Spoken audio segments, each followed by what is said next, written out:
When you start a business and it grows, you will be tempted to lose focus.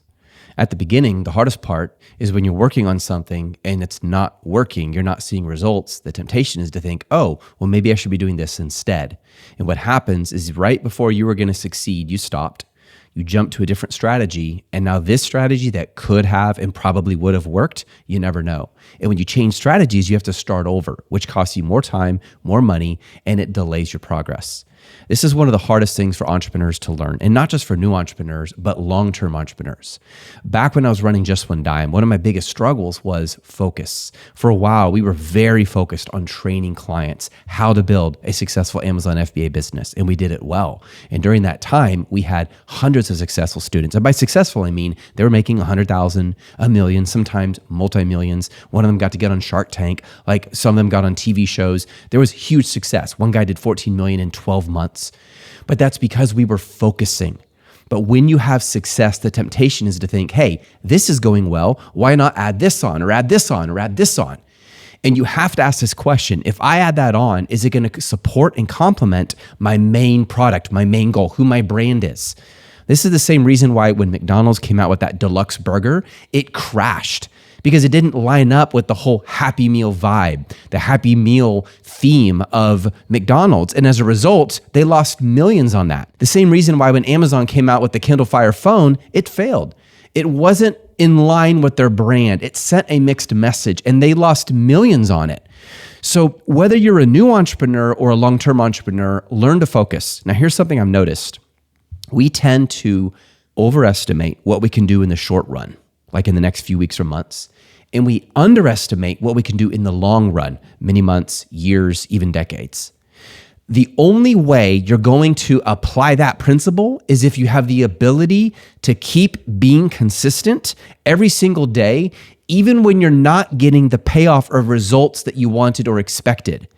And it doesn't always mean, if you don't get results, it doesn't always mean you're doing something wrong. Sometimes you just need more time. You need to get more no's in sales so that you can learn what does work to close sales. You need to readjust your pricing strategy because you're probably pricing too low, or maybe you should be doing monthly instead of one-time upfront costs or a combination of the two. You need to try a different marketing strategy because maybe you're reaching out to the wrong market. Maybe your market is for wealthier clients, but you're actually drawing unwealthy clients, and yet you have a high ticket product and therefore no one's buying. The only way you'll learn that though is by being consistent over a very long period of time. This is why I love the word volume. It's not a sexy word. It's not exciting. It's not very motivating, but it's so powerful. Let me give you an example. Let's say you committed to writing a new email every single day for the next 365 days. Can you imagine how much data you would have after 365 emails? You pull up your analytics and you find out what subject lines had the most opens, what emails had the most clicks, which ones converted into leads, and how many of those converted into sales. All you need is a few hours of analyzing that data, and now you have a super powerful piece of information, and you know exactly how to target. And you know what will happen? Instead of going broader and trying more different, subject lines and more different strategies, you're going to narrow it down to the one or two that work really well and just focus on that. And when you do that, that's when you start making millions and 10 millions and hundreds of millions and you start scaling. But you never would have been able to get to that place if you hadn't done the volume work. You have to do lots of volume. You know, it's been said you need 10,000 hours doing something in order to become a true master of it. I can attest to this. I did over 21,000 hours building and selling courses. And I can tell you, I learned a ton. And when I got to the 9,000th hour line, I knew so much more than when I was at the 3,000 hour line. But at the 3,000 hour mark, I thought I knew a lot. I thought I knew everything I needed to know, and I didn't. And I continue to learn every day. And it's humbling, but I love it because it keeps you alive. It keeps you moving forward, and that is motivating. So remember this, when you start a new business, do not get discouraged if you don't get results right away. You know what we tend to do?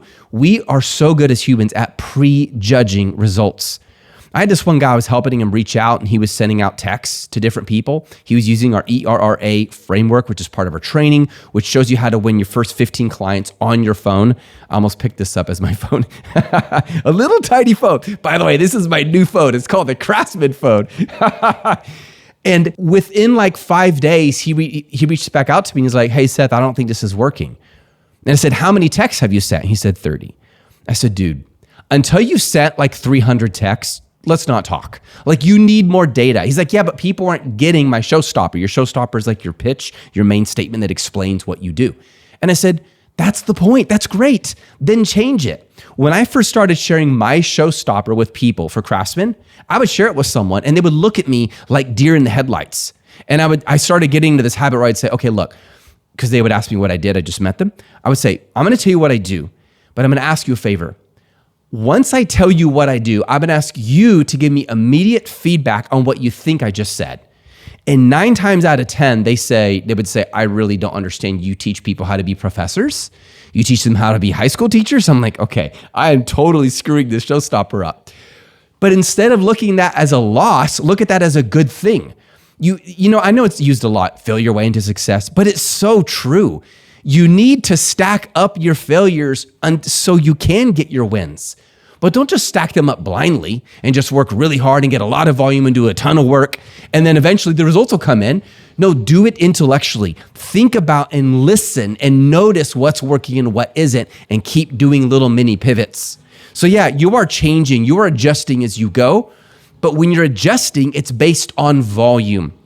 When you've created 100 YouTube videos, when you've done 150 Instagram posts, when you've sent 500 emails, when you've sent 1,000 texts, all of those give you a massive amount of data to use towards optimizing your business. So do not underestimate what you can do in the long run. If you set up goals like, man, by next month, we're going to have this many clients and this, don't put your hope in that. You know, one of the best advice I was ever given, and it's going to sound super anti-entrepreneurial, so I want to see what you think of this, was by a guy who owns a roofing company here in Austin. I actually worked for him for a while. Me and my son, we did some roofing and made a lot of money selling roofs and helping managing them for a while until I started Craftsman. And during that time, I got to know him really well. And I said, you know, his name is Robert. I said, Robert, I've noticed you rarely get upset or get anxious. Tell me how you do that, because I'm a very intense person. And I do get upset. Like, I want to know. And he goes, Seth, here's my secret. I have 0 expectations. That's it. I have 0 expectations. I'm like, then how do you plan? How do you have goals? He's like, well, I still plan and have goals, but I don't put any hope in those goals coming to fruition. And I'm like, then how do you stay motivated? And he goes, I trust God. God's in control of my business. It belongs to him. And all I need to do is be consistent. Yes, I have plans. Yes, I have goals. Because if you don't have a goal, how are you going to work backwards and reverse engineer your tactical steps to reaching the goal? Let me give you an example. Let's say you want to make your first $1 million in 12 months. Perfect. How many sales do you need to get there? Well, that depends on how much you're going to charge. Perfect. Okay. How much are you going to charge? Well, that depends on the kind of client you're marketing to. What's the kind of client I'm marketing to? Well, that depends on the kind of product I'm building for the client. See what's happening?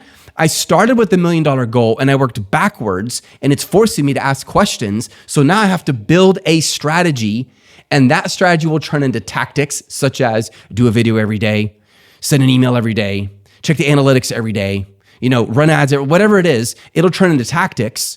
But here's the key. What Robert is saying is, but don't put your hope in that.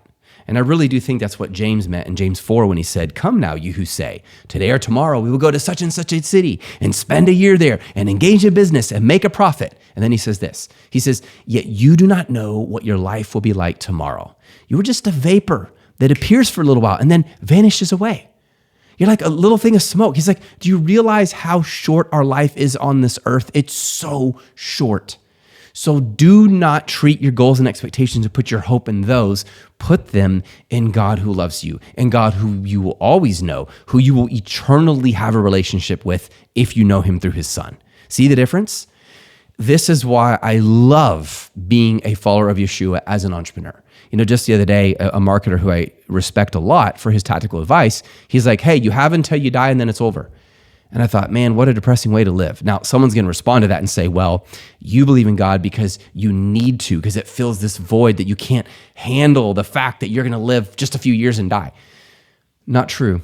I believe in God because he changed my life. I believe in God because he's completely changed me from the inside out, and he walks with me every day, and I see him answer prayer, not only just historically, but in my own personal life. And no one can take that away from me. So when you have the perspective of God and you're not putting your hope in your business but Him, you get more joy in your business because it doesn't wreck you if you have a bad day. And it doesn't like over delight you if you have a good day because your hope is in something even greater than that. Now, this law of focus I've been talking about, I want to illustrate it with a really cool story. And this happened like a few months ago. So a few years back, my son and I took an obstacle course called the Spartan Race Sprint 5K. And this is a 3.1 mile obstacle packed race designed to push your body and your mind to their limits. And we sprinted down muddy trails, we scaled walls, we army crawled under barbed wire, we swung across monkey bars, we chucked a spear, we hauled these heavy buckets through mud. Fast forward to a few months ago, and I'm standing in line at my favorite coffee shop wearing the race shirt. Now keep in mind, this shirt was specific to that race, not just obstacle courses, not just Spartan, but that race. And I get a tap on my shoulder. And I turn around, and the guy who tapped my shoulder is wearing the exact same shirt for the exact same race. Not just a running shirt, not just a generic obstacle course shirt, and not even just a Spartan race shirt, but the same race, same year. And because our shirts were so specific to what he and I had both experienced, even though I'd never met him before, the connection was very strong. The same is true for your business, especially when you come out with the market you're in. You need to focus. You need to drill down, focus on who your market is, focus on who your product is, focus on your strategy, and stick with that consistently. And as you go, analyze results, keep doing mini pivots, but do not just throw out the baby with the bathwater, say, oh, this strategy doesn't work. I've been doing this 3 months, and throw it out and try something else. If you do that, you have what's called shiny object syndrome, and you will never succeed. You have to be consistent. And like I said, rack up your failures, rack up the rejections, rack up the no's until you have enough no's, not this nose, but N-O-S, until you have enough data to say, okay, here's what works and here's what doesn't. And the ability to think like a successful business person up here, while you're building a business before you get results, takes a lot of rigor and discipline and tenacity. But just like that same shirt moment, just like focusing on a hyper niche that's real specific, when you're focused and someone sees your product and they go, wait, you're telling me you teach not just how to train dogs, but you teach new homeowners how to train golden retrievers so well, my new golden retriever, that it impresses my neighbors? And they go, that's me. They connect. It's the same shirt moment. That's me. Oh, that's me 100%. But for you to get to the point where someone like that found your training or your product meant you had to be disciplined and focused for a long time before you ever got there. Last thing, you have what you need to make this work. You do. You're on this path for a reason, but do not give up. Keep on going. Focus.